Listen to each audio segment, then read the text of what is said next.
नमस्कार, आदाब, बहुत-बहुत स्वागत है आप सभी का। आप देख रहे हैं खास कार्यक्रम नज़र और नज़रिया। मैं हूँ आपके साथ बुशरा खानम फहाद।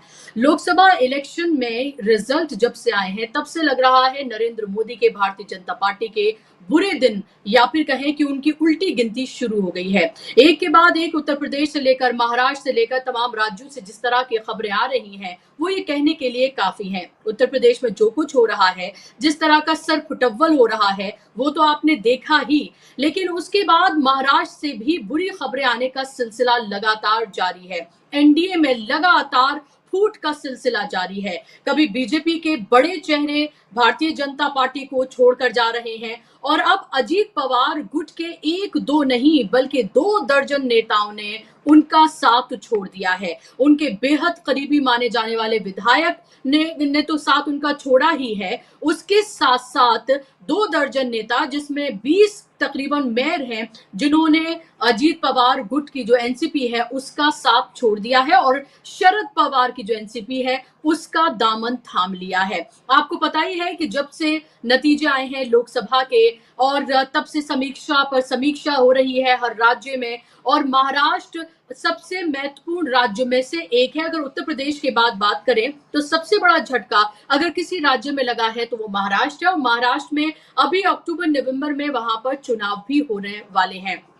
और ऐसे में लगातार जिस तरह से नेताओं के जाने का पाला बदलने का सिलसिला जारी है, वो ये दिखाता है कि कर्मा जो है वो आपके पास वापस आता है। आपको याद ही है कि कैसे चाहे वो शिवसेना हो या फिर एनसीपी हो, शरद पवार वाली दोनों को ही तोड़ा गया, तोड़कर सरकार बनाई गई भारतीय जनता पार्टी की तरफ से और अब उसका खामियाजा उसे भुगतना पड़ रहा है।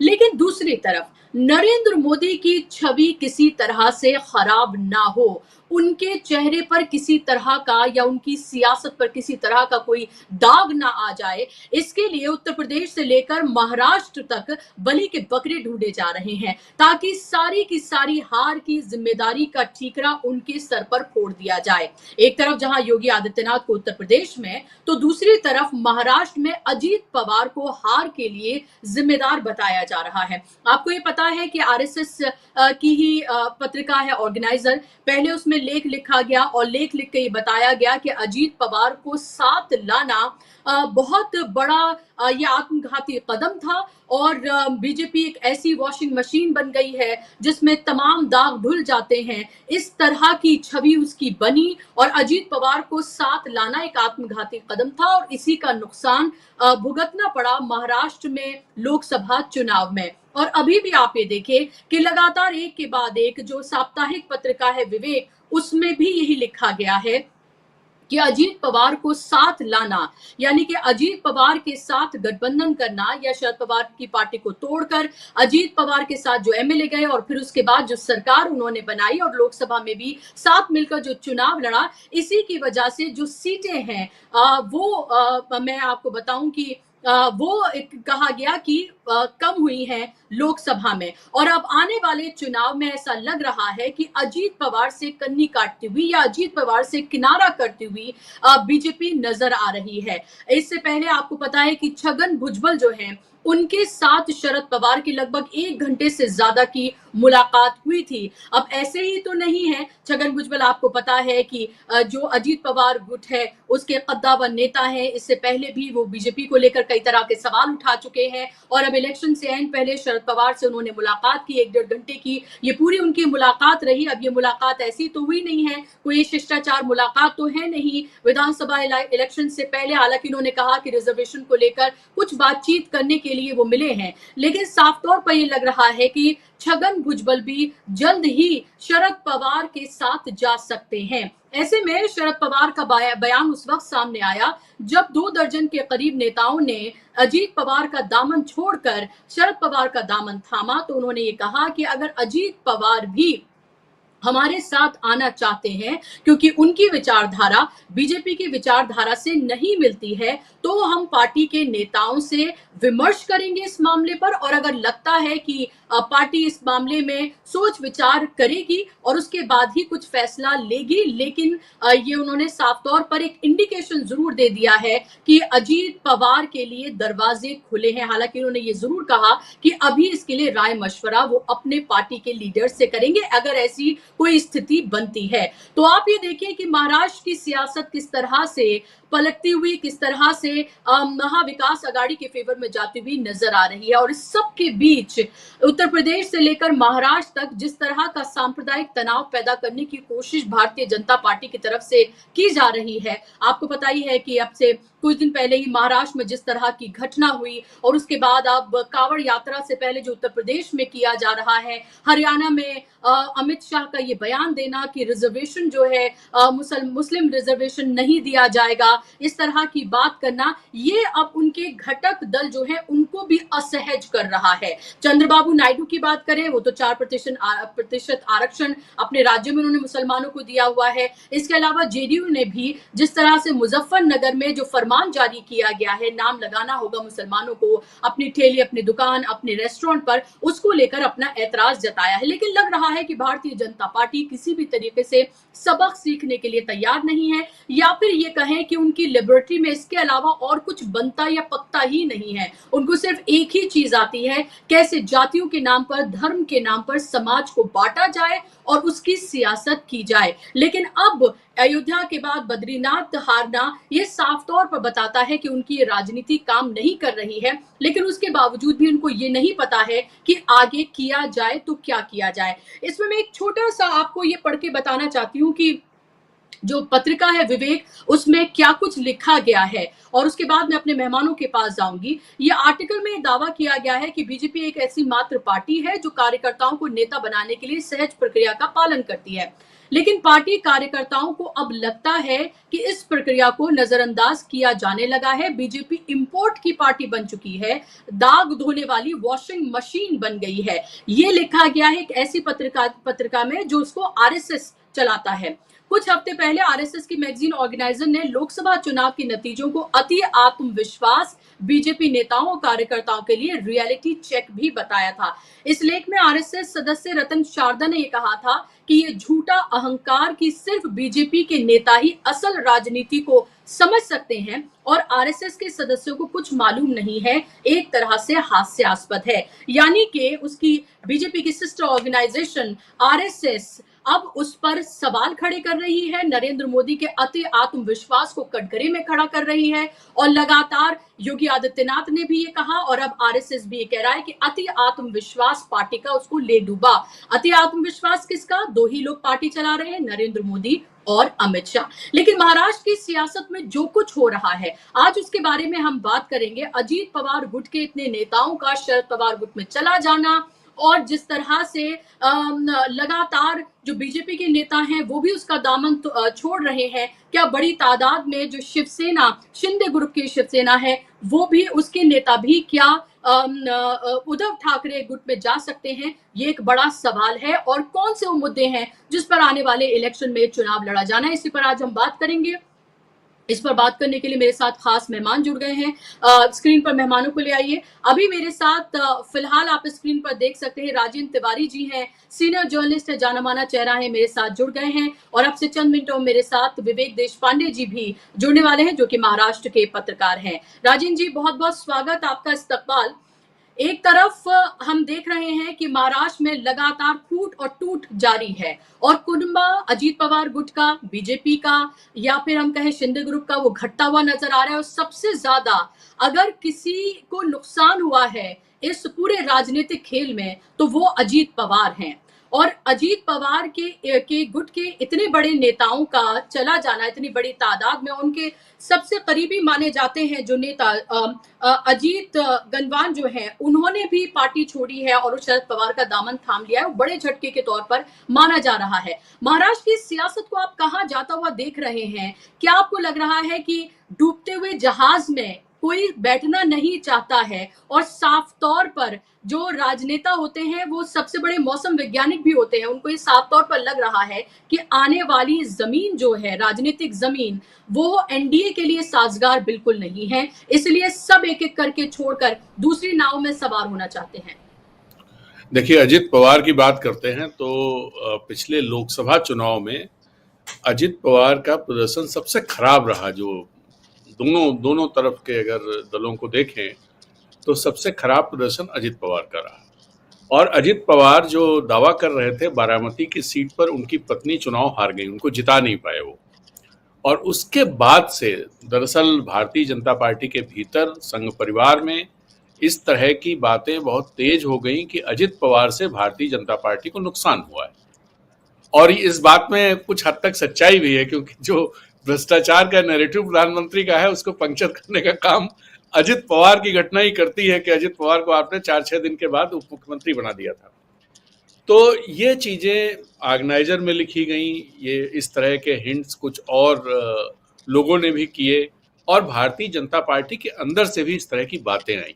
तो उस समय ये लगने लगा था कि अजित पवार बहुत ही कमजोर हो गए हैं और उनके ढेर सारे लोग टूट करके वापस शरद पवार के साथ आ सकते हैं। उस समय शरद पवार ने जो बयान दिया था वो कहा था कि जो लोग चले गए हैं, और जिन लोगों ने, इस तरह की बयान तो नहीं था, इस तरह के संकेत आए थे कि जो लोग चले गए और जिन लोगों ने पवार साहब के खिलाफ बयान दिए हैं उनकी वापसी तो कतई नहीं होगी।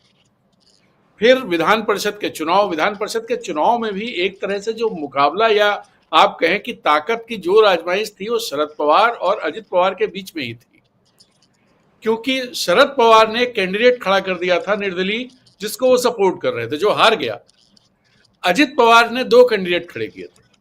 अजित पवार के पास टोटल नंबर्स नहीं थे, थोड़े 6 या 7 लोग उन्हें जुगाड़ने थे। ये करना जो उन्होंने कांग्रेस से किया। लेकिन सवाल ये था उस समय, मुझे याद है शरद पवार से किसी ने पूछा भी था कि ऐसा लग रहा है कि आपका कैंडिडेट जीत जाएगा क्योंकि अजित पवार के एमएलए आपके कांटेक्ट में हैं। तो शरद पवार ने कहा मेरे कांटेक्ट में नहीं है, वो जो एमएलए कांटेक्ट में हैं वो जो प्रदेश अध्यक्ष पाटिल हैं उनके कांटेक्ट में हैं, और विधान परिषद के बाद पता चलेगा। तो उन्होंने साफ साफ उस समय नहीं कहा था। विधान परिषद चुनाव में ऐसा लगा कि शरद पवार बाजी हार गए। लेकिन कई बार क्या होता है, मैं इस तरह से इसे देख रहा हूं, कई बार क्या होता है, जो बहुत मजे हुए खिलाड़ी होते हैं, हार जाना ही वो अपनी जीत की तरफ का रास्ता प्रशस्त करते हैं हार करके। तो मुझे लगता है शरद पवार ने वो बाजी हारी, और उसके बाद अजित पवार में एक ताकत दिखाई दी, जो भारतीय जनता पार्टी को उन्होंने ताकत दिखानी शुरू की, कि उन्होंने विधान परिषद में अपने दोनों कैंडिडेट जिता लिए, कांग्रेस के लोगों को तोड़ लिया, उन्होंने वोट दिया। तो ऐसे में, और उसके बाद शरद पवार का इस तरह की चीजें करना, छगन भुजबल का जाना, वो सबसे बड़ी इंपॉर्टेंट घटना थी। और छगन भुजबल के बारे में कल शरद पवार ने बताया कि मैं तो आराम कर रहा था, मैं तो मिलना भी उस समय नहीं चाहता था, लेकिन वो 1-1.5 घंटे इंतजार तक किया उन्होंने मुझसे मिलने के लिए। और आए इसलिए थे, मुझसे कह रहे थे पवार साहब एक बैठक बुलाइए जिसमें ये मराठा आरक्षण वाला मामला और कोई सॉल्व नहीं कर पाएगा, आप ही कर पाओगे। इसलिए छगन भुजबल आए थे हमारे पास और ये बात कह रहे थे। उन्होंने सारा मराठा आरक्षण का जो रायता फैला हुआ है सारा ढोल दिया है शरद पवार ने गवर्नमेंट पर, कि भाई ये जो सरकार है इसका क्या धरा है सब। तो जिस तरह से पॉलिटिक्स चल रही है महाराष्ट्र की इस समय, उसमें तो ये लग रहा है शरद पवार ने जो बात कही थी कि विधान परिषद चुनाव के बाद आपको चीजें साफ दिखाई देगी, तो विधान परिषद चुनाव के बाद चीजें दिखाई देने लगी। और अगर 20 कॉर्पोरेटर्स, इसमें बहुत इंपॉर्टेंट लोग हैं, खबर तो ये भी है कि 4 एमएलए उनसे मिल करके आए हैं और शायद ज्वाइन कर रहे हैं। और छगन भुजबल का लगभग जाना तय माना जा रहा है कि वो शरद पवार की पार्टी में शामिल मतलब वापस होने जा रहे हैं। पार्टी में शामिल क्या होना, पहले थे वो, और वो वापस होने जा रहे हैं। छगन भुजबल का आना। क्या आप इसकी मुख्य वजह ये भी मानते हैं राजेंद्र जी कि लगातार जिस तरह से अजीत पवार की अनदेखी हो रही है उनको हार का जिम्मेदार बताया जा रहा है, उनको साथ लाना सबसे बड़ी हार की वजह बताया जा रहा है। यानी कि जो आपकी नीतियां रहीं, जो आपकी कमजोरियां रहीं, 17 जगहों पर जहां पर नरेंद्र मोदी ने रैलियां की, उनमें से 14 जगह हार गए। यानी कि सारा का सारा खेल, आपको नहीं लगता उत्तर प्रदेश से लेकर महाराष्ट्र तक बस नरेंद्र मोदी को बचाने का हो रहा है कि कहीं कोई दाग उनके ऊपर ना आ जाए कि भाई उनकी वजह से हार हुई है। इसलिए कहीं उत्तर प्रदेश में योगी आदित्यनाथ को आप ले आइए, महाराष्ट्र में आप कह दीजिए कि अजीत पवार की वजह से ये हुआ है, या फिर आप ये कह दीजिए कि भाई एक ऐसी छवि बन गई कि वहां पर दाग जो है वो धुल रहे हैं, ये आरएसएस का कहना है, हालांकि बीजेपी तो ये नहीं कह रही है। तो आपको नहीं लगता ये सारी कवायद इसलिए हो रही है और अब तमाम नेता, ये साफ तौर पर उनको लग रहा है कि नरेंद्र मोदी के नाम पर तो अब चुनाव नहीं जीते जा सकते हैं। लोकसभा के बाद उपचुनाव में जिस तरह की हार का सामना करना पड़ा और अब महाराष्ट्र में जिस तरह की परिस्थितियां बनी हुई हैं, उसमें सिंपैथी वोट जो है वो कहीं ना कहीं शिवसेना उद्धव और एनसीपी शरद पवार को जाता हुआ नजर आ रहा है। इसलिए लग रहा है कि लोग उधर की तरफ ही रुख कर रहे हैं और उनको लग रहा है कि उनके साथ गलत हुआ, उनका सिंबल छीना गया, उनके पार्टी के नेताओं को तोड़ा गया और एक बनी बनाई पार्टी।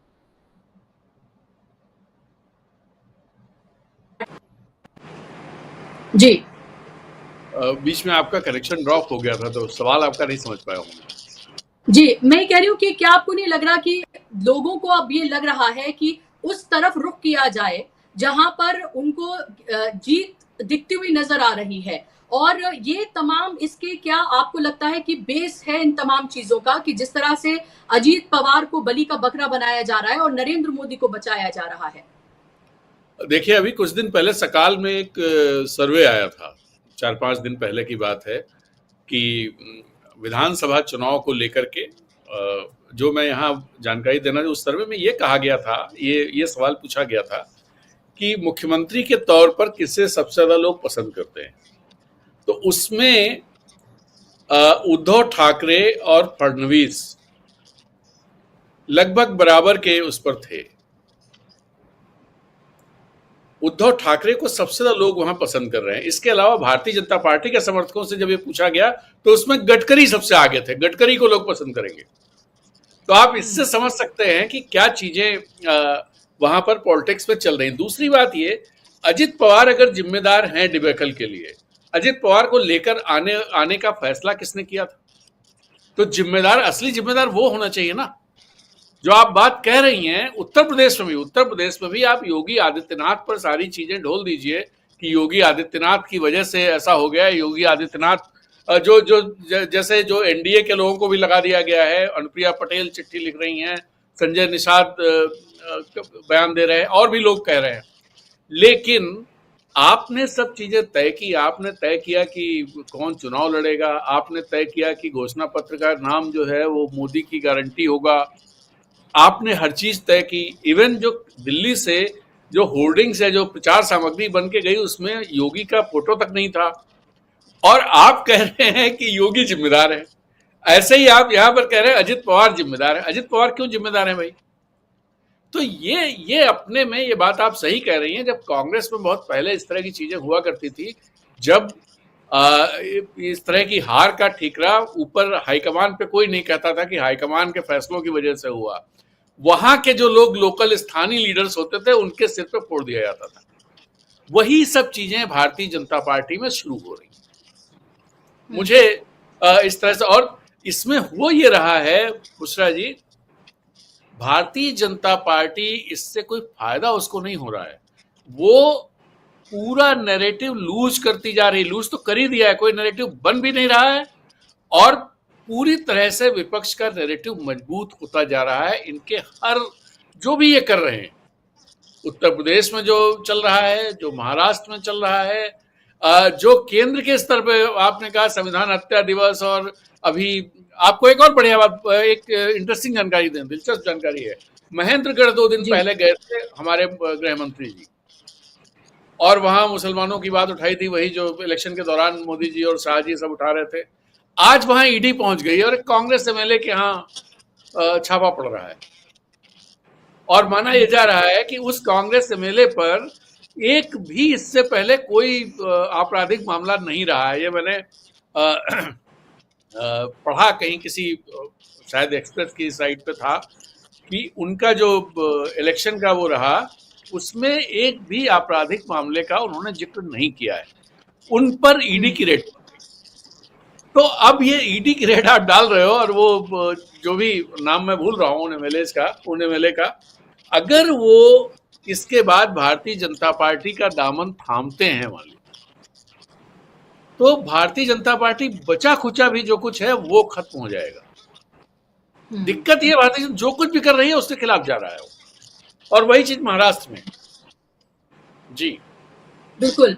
क्योंकि उसकी समझ नहीं आ रहा है 10 साल जिस तरह की उसने सियासत की और जिस तरह की वो सियासत लगातार करते रहे हैं, उनको वही करनी आती है। उसके अलावा उन्हें कुछ और करना आता ही नहीं है। कैसे जिनसीज का दुरुपयोग किया जाए, जिनसीज का दुरुपयोग करके पार्टियों को तोड़ा जाए, सरकारों को गिराया जाए, चुने हुए मुख्यमंत्रियों को जेल में भेजा जाए, किस तरह से सांप्रदायिक ध्रुवीकरण करके हिंदुओं को कंसोलिडेट करके मुसलमानों को देश का दुश्मन बनाकर सत्ता पर काबिज हुआ जाए, यही सब उनको करना आता है। इसीलिए आप हरियाणा से लेकर, हरियाणा में इलेक्शन है तो वहां जाकर कह रहे हैं कि मुस्लिम आरक्षण जो है वो यहाँ पर नहीं दिया जाएगा, लेकिन वो आंध्र प्रदेश की बात करना भूल जाते हैं जहां पर उनके जो 2 बैसाखियां हैं उनमें से एक उन्होंने वो 4% आरक्षण ही नहीं बल्कि एक लंबा चौड़ी उनकी फहरिस्त है जो वो वहां पर अपनी सियासत को देखते हुए वहां पर मुसलमानों को वो ऑफर करते हैं, लेकिन वो कहना भूल जाते हैं और हरियाणा में जाकर ये तमाम बातें करते हैं जहां पर सिर्फ 7.2% मुसलमान हैं।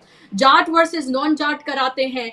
इसी तरह की सियासत वो डिवाइड एंड रूल की करते रहे, वही उनको आता है, वही अभी भी कर रहे हैं। उसके अलावा उन्हें कुछ आता ही नहीं है, ये साफ तौर पर देखने के लिए मिल रहा है। विवेक जी मेरे साथ जुड़ गए हैं। विवेक देश पांडे सीनियर जर्नलिस्ट हैं महाराष्ट्र के और तमाम देश की सियासत पर भी उनकी पैनी निगाह रहती है। विवेक जी स्वागत आपका। महाराष्ट्र में आखिर क्या हो रहा है? महाराष्ट्र की सियासत किस तरफ जाती हुई नजर आ रही है? एक तरफ फ्री की रेवड़ियों को लेकर प्रधानमंत्री कांग्रेस को कटघरे में खड़ा करते हैं, कहते हैं देश के लिए घातक है, और दूसरी तरफ एकनाथ शिंदे लाडला भाई योजना लेकर आते हैं जिसमें कहते हैं 12वीं पास को 6,000, जो डिप्लोमा धारक हैं उनको 8,000, जो ग्रेजुएट हैं उनको 10,000 रुपए दिए जाएंगे। इसको क्रांतिकारी योजना बता रहे हैं, कह रहे आजाद हिंदुस्तान में कभी किसी ने ऐसा नहीं किया होगा, और ये सब भी उन्होंने दरअसल कांग्रेस के मैनिफेस्टो से ही चुराया हुआ है। तो चाहे संविधान लोकतंत्र को बचाने की चाहे बात हो या फिर इस तरह की योजनाएं कांग्रेस से चुराने की बात हो, लग रहा है कि इंडिया गठबंधन जो कुछ कर रहा है उसकी काट क्या लेकर आए या उसके जैसा वो क्या कर दें, सिर्फ इसी पर ही पूरी सियासत अभी डिपेंडेंट है, अभी भारतीय जनता पार्टी और एनडीए की। लेकिन इसके साथ मैं आपसे जवाब ये भी लेना चाह रही हूं कि जो फिलहाल लगातार नेताओं के जाने का सिलसिला जारी है, चाहे अजीत पवार गुट हो, शिंदे की बात करें, बीजेपी की बात करें, उधर कुनबा बढ़ता जा रहा है, इधर एनडीए का कुनबा घटता जा रहा है, इस सब पूरी सियासत को आप कहां जाता देखते हैं? क्या एक कंफ्यूजन की स्थिति है? क्या ये पूरी नरेंद्र मोदी को बचाने की सियासत है? और क्या नरेंद्र मोदी की गारंटी जैसा कोई शब्द हमें महाराष्ट्र में सुनने को के लिए मिलेगा आने वाले चुनाव में? हाँ बुशरा जी, मेरी आवाज आ रही है? जी जी। पहले तो माफी चाहूंगा, मैं देर से जुड़ा क्योंकि कहीं काम में फंस गया था।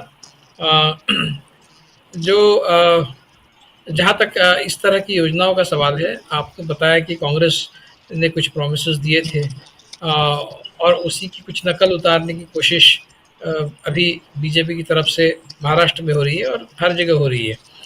तो बीजेपी की सारी योजनाएं आप देखिए, सिर्फ ये योजना की बात नहीं कर रहा हूँ, जब से मोदी जी आए हैं ये सारी जो योजनाएं हैं उसमें से उनकी अपनी योजनाएं कितनी है?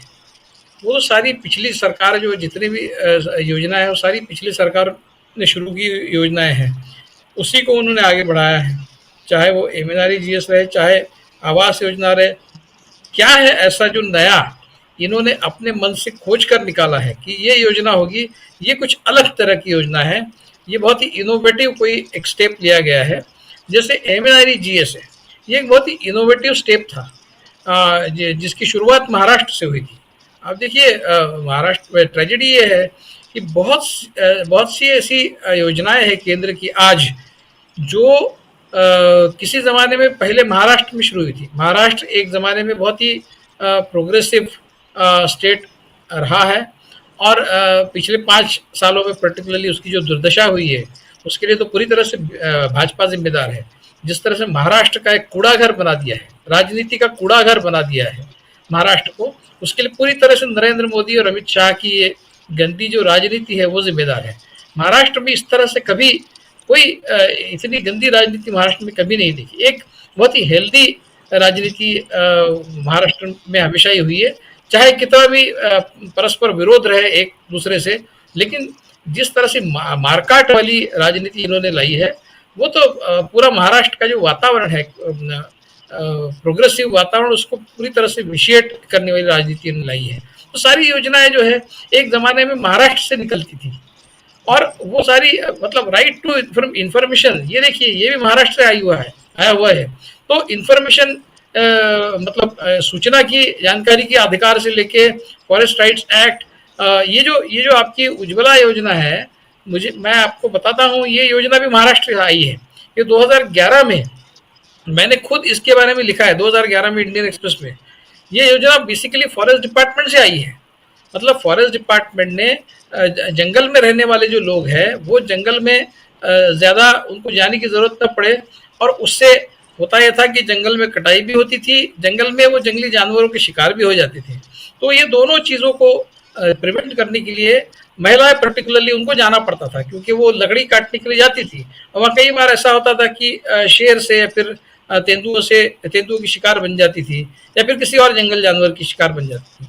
तो इसके वजह से उनको जंगल में जाने न पड़े, इसलिए ये उज्ज्वला योजना जैसी एक योजना महाराष्ट्र में उस समय शुरू हुई थी। 2011 में मैंने उसके बारे में लिखा है, उनको मुफ्त में सिलेंडर। तो ये सारी योजनाएं जो है, अब ये जो निर्मल भारत एक योजना थी कांग्रेस की, उसी को स्वच्छ भारत का ये उन्होंने एक जामा पहना दिया नरेंद्र मोदी, और अपने नाम से खपाने लगे। इनका अपना क्या है, इनका अपना जो है वो तो पूरा डिजास्टर्स है। डिमोनेटाइजेशन, ये इनका अपना है, इनकी दिमाग की उपज है। देखिए उससे कितना बड़ा नुकसान हुआ इस देश का, इतना बड़ा नुकसान हुआ है कि जिसकी भरपाई आज तक नहीं हो पाई है।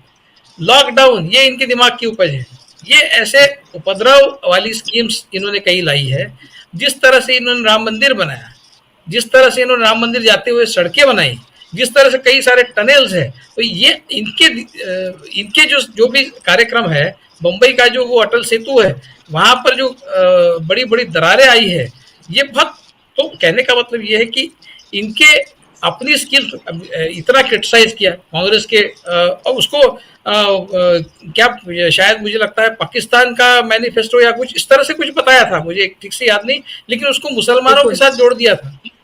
हाँ, तो ये इस तरह से इन्होंने उसको क्रिटिसाइज किया, और वही ये कर रहे हैं जो केजरीवाल करते थे, वही ये कर रहे हैं। स्कूल्स ऑफ एक्सेलेंस क्या है, ये योजना क्या है? वो सर्व शिक्षा अभियान के जो कई राज्यों के इन्होंने पैसे रोक दिए, क्योंकि कई स्कूल राज्यों ने, पंजाब जैसा राज्य, महाराष्ट्र जैसा राज्य, इन्होंने उस स्कूल ऑफ एक्सेलेंस वाला जो इनका स्कीम है कुछ, उसमें पार्टिसिपेट करने से मना कर दिया।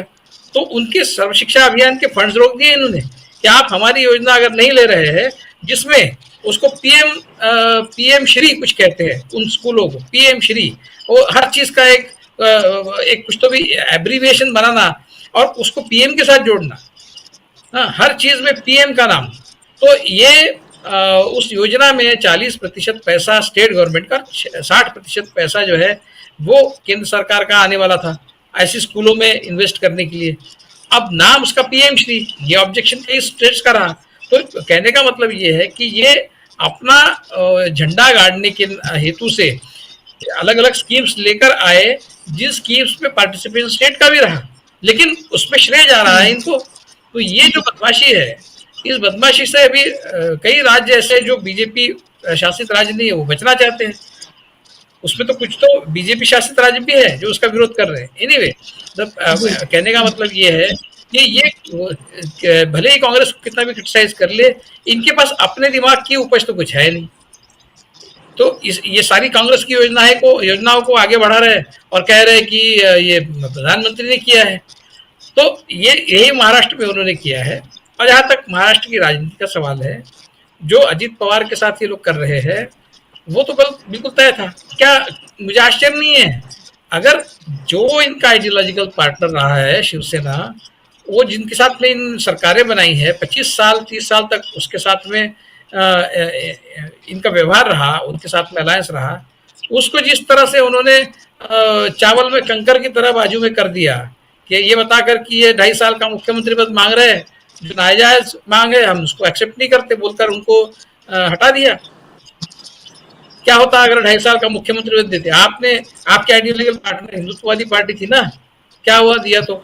आपने उधर बिहार में क्या किया है, और वहां जम्मू कश्मीर में आप पीडीपी के साथ बैठे थे, वो आपका आइडियोलॉजिकल पार्टनर था, उसके साथ में सरकार बना रहे, तब शर्म नहीं है आपको?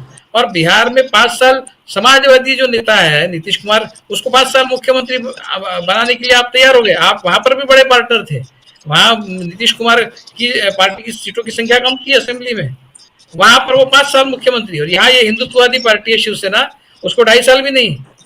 ये है आपकी, ये आपका हिंदुत्व प्रेम है, ढोंग है, पूरा पूरा सॉन्ग रचा है। तो इस तरह से शिवसेना को बाजू कर दिया, और वो उनका जो, उनको एक पार्टी को तोड़कर वो शिंदे को ले आए, उसको मुख्यमंत्री बनाया। और अब हुआ क्या है, आप 5 साल मुख्यमंत्री बनना चाहते थे, पूरे 5 साल भाजपा का मुख्यमंत्री रह गए, आपका कहना था। अब ये जो 5 साल गए हैं, इनमें आपका मुख्यमंत्री कितने साल बचा है? कुछ भी नहीं। 2.5 साल उद्धव ठाकरे बने रहे, और 2.5 साल उद्धव ठाकरे का ही टूटा हुआ जो टुकड़ा है शिवसेना का, उसका आदमी आपका बचे हुए 2.5 साल मुख्यमंत्री बना। आपको क्या मिला? ये कौन सी अकलमंदी वाली राजनीति है? ये मूर्ख है, मूलतः ये मूर्ख है, इसीलिए इस तरह की बात करते हैं। तो ये अब अजीत पवार, लोकसभा में जिस तरह से अजीत पवार की पार्टी को मुंह की खानी पड़ी, वो अजीत पवार की भी गलती है। अब गलती भी क्या कहे, अगर आपने चाकू ही लगा दिया किसी के गर्दन पर और कहा कि आपको हमारे पार्टी में आना है, नहीं तो आपकी जगह जेल में है। 5 दिन पहले कहते हैं परम पूजनीय जो इनके नरेंद्र मोदी जी, वो 5 दिन पहले कहते 70,000 का घोटाला किया, और 5 दिन के बाद उनको महाराष्ट्र की तिजोरी की चाबी देते, उनको डिप्टी चीफ मिनिस्टर बनाकर उनको फाइनेंस मिनिस्टर बनाए थे कि लीजिए लूटिए, कितना लूटना है, हमारे साथ रह कर लूटिए, बाहर रह के नहीं लूटना। ये है नरेंद्र मोदी का न्याय। तो ये इस तरह से उनको ले आए, और अब कहते हैं कि उनसे कुछ बात नहीं बन रही। वो आरएसएस का माउथपीस जो है वो कहता है 5 ऑर्गेनाइजर, और फिर अभी विवेक नाम का एक मराठी मैगजीन है, वो उसमें कह रहे हैं, उसमें भी अजीत पवार को दोष दे रहे हैं। शिवसेना के साथ तो ठीक है, वो तो अपनी हिंदुत्ववादी पार्टी है, ऐसा बोल के वो एकनाथ शिंदे को तो बाजू कर दिया, लेकिन अजीत पवार पर बरस रहे। अरे भाई, एकनाथ शिंदे ने 7 सीटें ले आए हैं, इसलिए आप एकनाथ शिंदे को एक्सेप्ट कर रहे हैं। अगर एकनाथ शिंदे को 2 ही सीटें मिलती तो आप उनको भी बोलते कि ये फालतू में आपने इनको लेकर आए हैं, एकनाथ शिंदे किसी काम के नहीं है, वो तो सीटें लाए इसलिए उनकी तरफ से बात हो रही है। कोई हिंदुत्व वगैरह से इनको लेना देना नहीं, हिंदुत्व से इनको कोई प्यार होता तो आप पहले ही कहता इनको कि भाई आप 25 साल से जिनके साथ में, आरएसएस का तो आग्रह रहा है पहले से कि शिवसेना के साथ में संबंध नहीं तोड़ना है, वो सहोदर पार्टी है, एक माँ के उधर से जन्मी हुई पार्टी है, हम दोनों एक माँ के उधर से जन्मे हुए हैं, तो हमारे साथ रहना चाहिए। पहले से इसके बारे में इनसे आग्रह रहा है आरएसएस का, लेकिन ये अपने मन की करते हैं नरेंद्र मोदी। तो इस तरह से शिवसेना को दूर करके इन्होंने अपने पैरों पर जो कुल्हाड़ी मारी, और 5 साल में से एक दिन भी इनका मुख्यमंत्री नहीं रहा, और जो मुख्यमंत्री था उसको मुख्यमंत्री बनाया इन्होंने। इनकी अकल देखो क्या राजनीति कर रही है। और अभी ऐसा है कि अभी आने वाले 3 महीनों के बाद जो स्थिति महाराष्ट्र में, ये नहीं कह रहा हूँ कि महाविकास आघाड़ी के लिए बहुत अच्छी स्थिति है, मुश्किल है आज भी, मतलब ऐसा नहीं है कि बहुत आसानी से महाविकास आघाड़ी जीत जाएगी, काफी कठिन मुकाबला आज भी है, क्योंकि लोकसभा में कुछ 1-1.5% का ही फर्क रहा है, कुछ 2 लाख मतों का फर्क रहा है, और वो कभी भी ये मेकअप कर सकते हैं महायुति। मैं ये नहीं कह रहा हूँ कि वो अभी उनको कोई चांस नहीं है, वो कर सकते हैं, लेकिन अजीत पवार साथ में रहने से नुकसान होगा। ये अगर आपका इंप्रेशन है तो अजीत पवार को अगर शरद पवार कहते के पास गुहार लगाते हैं, अजीत पवार चले जाते हैं, तो उससे आपको कौन सा फायदा होने वाला है? जो भी अजीत पवार से आपको जितने भी मत मिलने हैं, उससे तो आपकी थोड़ी कुछ तो बात बनेगी। 4 सीटों पर लड़े, 1 सीट तो ले आए वो। अगर वो पूरी तरह से शरद पवार के पास वापस चले जाते हैं, ओरिजिनल एनसीपी में चले, तो क्या मिलेगा आपको? जो आपको आज थोड़ा सा कॉम्पिटिटिव एक स्थिति में आप है, अजीत पवार अगर चले जाए तो आप और नीचे चले जाएंगे। आज 155 असेंबली सेगमेंट्स में आपको बढ़त है लोकसभा के इलेक्शन के हिसाब से, अगर अजित पवार पूरी तरह से उधर चले जाएंगे, अगर मान लीजिए शरद पवार ने तो कल कहा ही है कि मुझे पर्सनली कोई इशू नहीं है, मेरा कोई प्रॉब्लम नहीं है अजित पवार को वापस ले, लेकिन मेरे पार्टी के लोगों ने अगर कहा कि उनको ले लीजिए वापस, तो मेरी तरफ से कोई प्रॉब्लम नहीं है। ये तो शरद पवार ने कह ही दिया है, तो जा सकते हैं वो अगर जाना है तो। वो अगर चले जाए तो आपका क्या बचेगा? तो ये यूज एंड थ्रो वाली जो इनकी गंदी राजनीति है, वो जो महाराष्ट्र में इन्होंने की है, और महाराष्ट्र की राजनीति को जिस तरह से इन्होंने गंदा किया है, उसका खामियाजा लोगों ने इनको अच्छा सबक तो सिखा दिया है। अब और सबक सीखना इनका बाकी है, तो आने वाले 2-3 महीने में और भी जो कुछ भी करना है कर ले। मतलब ये सबक सीखने के लिए तैयार नहीं है, ये सुधरने के लिए तैयार नहीं है, वो और बिगड़ते जा रहे हैं। तो 3 महीने के बाद फिर और इनको बहुत जोरों का झटका मिलेगा। इसके बारे में अगर यही चलता रहा, इसी तरह से राजनीति करते रहे, तो आने वाले 3 महीने के बाद जो चुनाव महाराष्ट्र में होंगे, उसमें इनका पानीपत होना तय है। बुशरा जी। जी बिल्कुल, तो आपने पूरी तस्वीर जो है वो यहाँ पर सामने रख दी है महाराष्ट्र की पूरी सियासत की। और राजेंद्र जी, ये साफ तौर पर लग रहा है, जो हमने पहले भी कहा कि लग नहीं रहा है कि भारतीय जनता पार्टी अपनी किसी भी गलतियों से सीखने के लिए तैयार है। लोकसभा चुनाव के रिजल्ट के बाद चाहे पूरा मंत्रिमंडल आप देखें, उनके सलाहकार देखें, वो सबका सब पूरा जिस तरह से रिपीट किया गया, मीडिया को ये कहा गया कि वो मोदी 3.0 दिखाएं कि भाई बिल्कुल वैसा ही है जैसे 19 था, 14 था, वही नरेंद्र मोदी है, वही विदेशों के वो दौरे और वो तमाम चीजें, सब कुछ हम वैसा ही होता हुआ देख रहे हैं। और वही सांप्रदायिक राजनीति भी हम देख रहे हैं, बल्कि उसमें लोकसभा के इलेक्शन के बाद कहीं ना कहीं उसमें बढ़ोतरी देखने के लिए मिली है, उसमें उफान देखने के लिए मिला है। मुजफ्फरनगर से लेकर कोल्हापुर से लेकर तमाम घटनाएं ये बताती हैं कि कैसे एक राजनीतिक जमीन ये तैयार की जा रही है। बल्कि ऐसा लग रहा है कि ये कहने की कोशिश हो कि कोई ना कोई शायद इसमें भी कोई कमी रह गई, इसलिए इसमें तीव्रता लाई जाए ताकि इस तरह की राजनीति का भी फायदा हमें मिले। अयोध्या बद्रीनाथ तो वो हारे, लेकिन उसके बाद भी उससे कोई सबक नहीं सीखा है।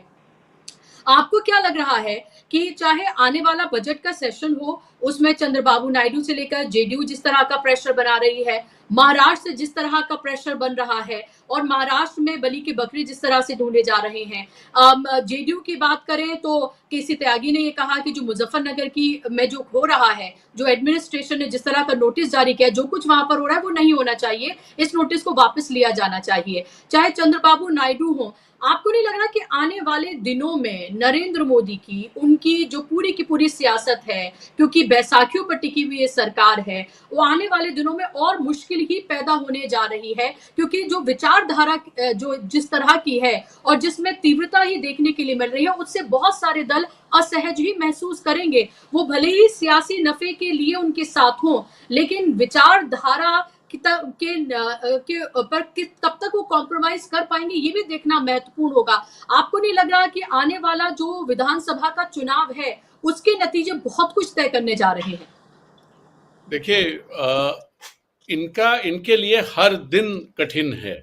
मैं ये नहीं मानता हूं, ऊपर से जो देखने में लग रहा है, और जो प्रधानमंत्री मोदी जिस तरह का मैसेज दे रहे हैं कि कुछ भी नहीं बदला है, वो उतने ही मजबूत हैं।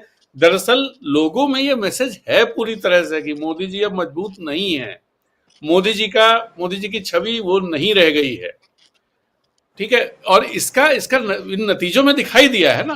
तो आप किन लोगों को कम्युनिकेट करना चाह रहे हैं? आप सिर्फ अपने समर्थकों, जो कोर समर्थक हैं, उनको बताना चाह रहे हो कि मोदी जी जो पहले थे वैसे ही मोदी जी हैं, उसी तरह सरकार चला रहे हैं, उसी तरह से वो चलेंगे, वो कहीं कमजोर नहीं हुए। लेकिन जब आप ये कहते हो तो साथ ही मैसेज ये भी जाता है कि आप मजबूर हो और अपनी मजबूरी को छिपाना चाहते हो, इसलिए ये बात कह रहे हो। क्योंकि पहले ये कहने की जरूरत नहीं पड़ती थी। पहले आप इस तरह के संकेतों से कोई बात करने की जरूरत मोदी जी को नहीं पड़ती थी, लेकिन अब जरूरत पड़ रही है, पहली बात। दूसरी बात, उत्तर प्रदेश का जो घटनाक्रम है, ये घटनाक्रम भारतीय जनता पार्टी के लिए बहुत नुकसानदायक है, न सिर्फ उत्तर प्रदेश में बल्कि दूसरे राज्यों में भी। क्योंकि आप देखिए, वहां जिस तरह का जो समीक्षा बैठक हुई, उसमें ये कोशिश की गई, और पहले से ही कोशिश की गई कि ये किया जाए कि भाई सामाजिक न्याय की वजह से, या जो फॉल्स नैरेटिव खड़ा किया गया और विपक्ष की तरफ से जो उनका कहना है, उस वजह से हम चुनाव हारे। और योगी पर यह आरोप लगाया गया कि भाई ये आरक्षण में इन्होंने गड़बड़ किया, यहां गड़बड़ किया, इस तरह कर रहे हैं, ये कर रहे हैं, ये कर रहे हैं, ये कर रहे हैं। योगी हिंदुत्व का बड़ा चेहरा है। अब आप जिस तरह की राजनीति पर उत्तर प्रदेश में ले जाना चाह रहे हो, जो केशव प्रसाद मौर्य जो पिछड़ी जाति से आते हैं, हालांकि वो पिछला इलेक्शन अपना हार गए थे और लोकसभा चुनाव में भी वो अपने क्षेत्र और आसपास के क्षेत्रों को बचा नहीं पाए, लेकिन उसके बावजूद ठीक है, आप उनको उनके सहारे, उनको एक उनके कंधे पर बंदूक रख करके आप योगी का शिकार करना चाह रहे हो। अब इसका मैसेज क्या है? इसके दो मैसेज बहुत साफ हैं। एक कि हिंदुत्व का जो बड़ा चेहरा है, मोदी जी उसको टॉलरेट नहीं कर पा रहे हैं, उसको निपटा देना चाहते हैं। दूसरा मैसेज ये जा रहा है कि अगड़ी जातियों जो भारतीय जनता पार्टी का कोर वोट बन गया है, अब जो कभी कांग्रेस का कोर वोट हुआ करता था आज से 30-35 साल पहले, अब भारतीय जनता पार्टी का कोर वोट है। उसको आप अगर जैसे योगी को अगर आप देखें तो योगी राजपूत जाति से आते हैं और राजपूत उत्तर प्रदेश में ट्रेडिशनली समाजवादी पार्टी का वोटर रहा है। आप पिछला निगाह डाल के देखिए कि राजपूत वोटर किस तरफ का रहा है। और ऐसे में ये मैसेज दे करके आप क्या करने जा रहे हैं? मैसेज वो चला गया है। योगी अब चाहे आप हटा पाए या ना हटा पाए, लेकिन लोगों में मैसेज चला गया है। लोगों में मैसेज चला गया है कि आप मंडल की पॉलिटिक्स से डरे हुए हैं, ये मैसेज भी चला गया है। और आपको लग रहा है कि हिंदुत्व की पॉलिटिक्स मंडल से पार नहीं पा सकती, उससे जीत नहीं सकती, ये मैसेज भी चला है और ये पूरे देश में गया हुआ मैसेज। तो ये सारी चीजें, और आने वाले दिनों में भी 10 विधानसभा क्षेत्रों के उपचुनाव होने हैं। इन विधानसभा चुनाव तो ये बाद में होंगे। महाराष्ट्र का चुनाव है, हरियाणा का है, झारखंड का है और जम्मू कश्मीर का है। लेकिन अभी हमें लगता है अगस्त के लास्ट तक हो जाने चाहिए उत्तर प्रदेश के 10 विधानसभा उपचुनाव। और वो 10 विधानसभा उपचुनाव भारतीय जनता पार्टी को उनके जो भी नतीजे आए, उनके नतीजे अगर ये आते हैं कि उसमें भारतीय जनता पार्टी 5-10 सीटें जीत लेती, 10 में से 6 सीटें जीत लेती मान लीजिए, उसके बाद 4 या 5 सीटें हैं एनडीए के पास, 5 सीटें समाजवादी पार्टी के पास और 5 सीटें एनडीए के पास, जिसमें 3 भारतीय जनता पार्टी की हैं और 2 उनके सहयोगी दलों की। अगर आप 5 से 6 या 5 भी रख लेते हैं तो क्या होगा? क्या किस तरह से पॉलिटिक्स चलेगी भारतीय जनता पार्टी के उत्तर प्रदेश में? क्या योगी को आप फिर भी बनाए रखेंगे? उसके बाद अगर आप बनाए रखेंगे तो मोदी की हार, अगर योगी को हटाते हैं तो मोदी की हार। तो इसलिए उससे काफी पहले अब चीजें तय होने जा रही हैं उत्तर प्रदेश की राजनीति के चलते। और जब उत्तर प्रदेश के चुनाव आएंगे, वो 27 में होने वाले हैं, उसका तो बहुत साफ इस समय दिखाई दे रहा है क्या है, इस समय दिख रहा है। और ये मैसेज आप सोचिए कि जब फरवरी में हम लोग बात करते थे, मार्च में बात करते थे, तो भारतीय जनता पार्टी के सबसे मजबूत गढ़ के तौर पर गुजरात और उत्तर प्रदेश को देखते थे। मैं तो कम से कम देखता था जी। और आज जब हम बात कर रहे हैं तो उत्तर प्रदेश को हम सबसे कमजोर कड़ी देख रहे हैं कि वहां तो अब गई उनकी सरकार और 27 में सरकार नहीं बना पाएंगे।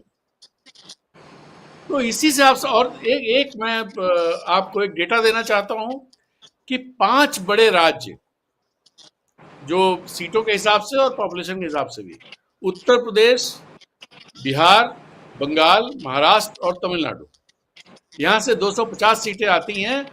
और पिछले चुनाव में भारतीय जनता पार्टी सिर्फ 66 सीटें जीती है, यहां से सिर्फ 66। आप अंदाजा लगा लीजिए कि भारतीय जनता पार्टी कितनी मजबूत है इस समय देश में। सिर्फ 66 सीटें जीती है, 250 सीटें इन 5 राज्यों से आती। पॉपुलेशन भी इन 5 राज्यों की लगभग 40% है और सीटें भी लगभग 40%। 40% 42% देश में भारतीय जनता पार्टी की ये स्थिति है। इससे एक बहुत सहज अनुमान लगाया जा सकता है कि केंद्र में वो कितने कमजोर विकेट पर खड़ी है। जी बिल्कुल, ज़ाहिर-सी बात है कि वो कितने कमज़ोर विकेट पे खड़ी है, लेकिन दिखाने की कोशिश अभी यही है कि नरेंद्र मोदी का वही मैजिक चल रहा है, वो सब कुछ है, लेकिन ये साफ तौर पर दिख रहा है। और ये शायद कह भी दिया गया है, एक तरह के इंडिकेशंस दे भी दिए गए हैं, बहुत सारी बातें सरफ़ेस पर आती हैं, बहुत सारी बातें नहीं आती हैं कि आने वाले जो चुनाव हैं, ये कहकर कि भई ये राज्यों का चुनाव है, इसलिए नरेंद्र मोदी को इनसे दूर रखा जाएगा, यानी कि वो उस तरह से प्रचार-प्रसार नहीं करेंगे। हालाँकि हमने देखा इससे पहले तो इन इलेक्शन के रिजल्ट से पहले तो निकाय के चुनाव भी नरेंद्र मोदी के चेहरे पर ही लड़े जाते रहे और अब आप ये देखिए कि राज्य के चुनाव में इस तरह की सुगबुगाहट है और कई हमने होर्डिंग पोस्टर जो है खासतौर पे महाराष्ट्र में देखे जहां पर नरेंद्र मोदी एक तरह से एक साइड में कॉर्नर में कहीं दूर नजर आ रहे थे और वहां के जो नेता हैं महायुति के वो सेंटर में थे। तो इससे ये बिल्कुल सीधे तौर पर मैसेज है और ये बताने की ना सिर्फ कोशिश बल्कि बताया जा रहा है सीधे तौर पर कि नरेंद्र मोदी के चेहरे का जो मैजिक, उनका नाम, उनके जरिए की गई सियासत, उस सब की पूरी तरीके से हवा निकल गई है और अब उनके नाम पर इलेक्शन नहीं जीता जा सकता है या सिर्फ उनके नाम पर इलेक्शन नहीं जीता जा सकता है। और जहां जहां उन्होंने रैलियां की, जिस तरह से नुकसान हुआ, उसके भी पूरे के पूरे डेटा हमारे सामने है। अभी कुछ देर पहले राजेंद्र जी ने भी जिस सर्वे का जिक्र किया उसका जिक्र मैं एक बार फिर से करना चाहूंगी कि एक सर्वे जो किया गया है उसमें साफ तौर पर यह बताया गया है कि महाविकास अघाड़ी महायुति से अभी की अगर हम बात करें करंट की तो वो काफी आगे है। अगर वोटिंग परसेंटेज की हम बात करते हैं तो इससे भी साफ जाहिर है कि जो जोड़ तोड़ की जा रही है और जो जिस तरह से नेताओं के जाने का सिलसिला महाविकास अघाड़ी में जारी है उससे साफ लग रहा है कि महाराष्ट्र की स्थिति फिलहाल क्या बनती हुई नजर आ रही है। लेकिन विवेक जी सवाल मेरा ये है, आने वाले चुनाव में क्या आपको लग रहा है कि नरेंद्र मोदी, उनकी गारंटी, उनका चेहरा, उनके जरिए की गई सियासत या जो हिंदुत्व की वो बात करते हैं इस सब पर इलेक्शन लड़ा जाएगा या फिर जिस तरह से मैंने कहा कि जो इंडिया का नैरेटिव है उस पर ही आपको लगता है कि लौटते हुए नजर आ रहे हैं। हालांकि महाराष्ट्र में अभी हाल ही में जो हुआ है उससे तो लग रहा है कि पटकथा कुछ और लिखी जा रही है और अलग अलग जो महाराष्ट्र के अलग अलग सेक्टर्स हैं या अलग अलग जो हम कहें कि जगहें हैं वहां पर अलग अलग तरीके से माहौल बनाने की भी कोशिश है जो फिलहाल की घटना, सांप्रदायिक घटना जो हुई है महाराष्ट्र में।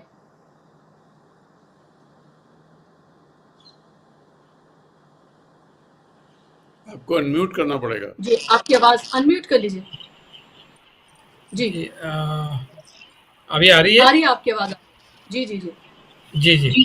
नहीं, हिंदुत्व की राजनीति छोड़ने का तो कोई सवाल ही नहीं, क्योंकि हिंदुत्व तो इनकी आत्मा है। मतलब ये कहते हैं हिंदुत्व हमारी मतलब रोजी रोटी है इनकी, हिंदुत्व उससे मतलब इस हद तक हिंदुत्व भी रोजी रोटी है कि इनको तो शंकराचार्य भी नहीं चाहिए। इनको तो ये मतलब यहाँ इनका हिंदुत्व इस हद तक खराब हुआ है कि ये नरेंद्र मोदी जो है वो राजा तो है ही, मतलब राजा तो है, लेकिन वो धर्माचार्य भी वही बनना चाहते हैं। मतलब वो जिस तरह के आडंबर करते हुए दिखाई देते हैं इधर उधर, तो वो और वो जिस तरह से उन्होंने अयोध्या में पूजा की, मैंने ये बात कई बार कही है कि अयोध्या में जिस तरह से उन्होंने पूजा की और शंकराचार्य जैसे हिंदू धर्म के एक महत्वपूर्ण इंस्टीट्यूशन को इन्होंने बिल्कुल कचरे की तरह बाजू कर दिया और जिस तरह से उनको ट्रोल किया गया, इनकी जो ट्रोल आर्मी है वो जिस तरह से शंकराचार्य की इंस्टीट्यूशन को ट्रोल कर रहे थे, मतलब ऐसा तो कभी हुआ नहीं है। अगर आप हिंदू धर्म में शंकराचार्य को ही नहीं मान रहे तो आप किस तरह के हिंदू हैं? मतलब ऐसा है कि इनके जो है हिंदुत्व के नियम है, हिंदू धर्म के नियम है, ये इनके अपने बनाए हैं। मतलब ये जब इनके राजनीतिक सुविधा के लिए जो भी नियम आवश्यक है वो एक्सेप्ट करते हैं और जो नियम इनको अड़चन लाते हैं उस नियम को रिजेक्ट कर देते हैं। मतलब सबरीमला में महिलाओं को जाने की अनुमति नहीं है तो वहाँ उसको सुप्रीम कोर्ट ने अगर अनुमति दी थी उसका विरोध करते हैं, कहते हैं कि हिंदू धर्म का नियम है। तो भाई शंकराचार्य क्या कह रहे हैं? वो तो कह रहे हैं कि भाई इस तरह की कोई भी पूजा जो है, राम मंदिर की जो पूजा हुई थी जो मोदी जी ने की, वहाँ तो पति पत्नी को ही करनी चाहिए वो पूजा, वहाँ पर तो स्त्री का होना जरूरी है। तो जहाँ स्त्री का होना जरूरी है वहाँ पर स्त्री नहीं चलती इनको, क्योंकि वहाँ मोदी जी को अपनी दुकान चलानी है, राजनीति की दुकान चलानी है, तो वहाँ स्त्री नहीं चाहिए, वहाँ पत्नी नहीं चाहिए, वहाँ अकेले कर सकते हैं। और जहाँ महिलाओं को भगवान के दर्शन से मनाही है, जहाँ सुप्रीम कोर्ट कहता है कि महिलाओं को जाने दीजिए, वहाँ आप सुप्रीम कोर्ट के निर्णय का विरोध करते हैं। तो ये इनके अपने सुविधा के हिसाब से ये हिंदू हिंदू धर्म के नियम अपने तरह से डालने की भी इन्होंने हिमाकत की है। मतलब ये हिंदू धर्म के कोई ओरिजिनली ये सपोर्ट रहे, मतलब ये धर्म का इस्तेमाल ही करना जानते हैं अपने हिसाब से, और फिर जब उसको ट्विस्ट करने की जरूरत पड़े तो अपने हिसाब से उसको ट्विस्ट भी करते हैं। और किसी और ने अगर हिंदू धर्म का कोई अर्थ निकाला अलग तो उसके ऊपर टूट पड़ते हैं, और आप निकालते हैं तो वो सही है, दूसरा कोई अगर दूसरे अर्थ का अर्थ का बोध किसी और को हो तो उस पर ही टूट पड़ते हैं। कहते हैं कि नहीं हमारी परंपरा है वो गलत, उसको गलत मत बताइए, हमारी जो परंपरा है वो उसका अर्थ जो हमारे पूर्वजों ने लगाया है वही है, आप अपना अर्थ मत लगाइए। लेकिन ये अपना अर्थ अलग से लगा देते हैं अपनी हिंदू परंपराओं को अपनी राजनीति की सुविधा के हिसाब से। तो ये हिंदुत्व की राजनीति कभी छोड़ेंगे नहीं, उसका गलत इस्तेमाल ये हमेशा ही करेंगे, क्योंकि ये तो उनका मेन स्टे ही है, वो कैसे छोड़ देंगे वो। लेकिन संघ ने पहले ही इनको इस बात से अवगत कराया था। आपको याद होगा लोकसभा चुनाव से पहले इस संघ ने कहा था कि सिर्फ हिंदुत्व या मोदी के पॉपुलैरिटी से काम नहीं चलेगा। संघ को समझ में आया था, वो बड़े होशियार है, उनको समझता है सब, उनको पता उसी समय भी था कि भाई ये हवा किस तरफ बह रही है। राम मंदिर से सिर्फ काम नहीं चलेगा और मोदी जी के पॉपुलैरिटी से काम नहीं चलेगा, ये उन्होंने पहले ही लिख दिया था। उनके किसी पंचजन में कहीं छपा था वो उस समय भी आया था, लेकिन ये माने नहीं, ये उसी पे चलते रहे और उसको और भी गंदे तरीके से पेश किया। जिस तरह से वो मंगलसूत्र से लेके जो कुछ भी मोदी जी ने उस समय जो बातें कही जो किसी प्रधानमंत्री को नहीं करनी चाहिए, वो सारी जो बातें जो है वो कौन सा हिंदू धर्म का वो बहुत ही गंदा आविष्कार हिंदू धर्म का उन सारे वक्तव्य में से हमको देखने को मिला। तो वो ये नहीं छोड़ेंगे, ये अगर छोड़ देंगे तो इनके राजनीति में कुछ बचेगा ही नहीं।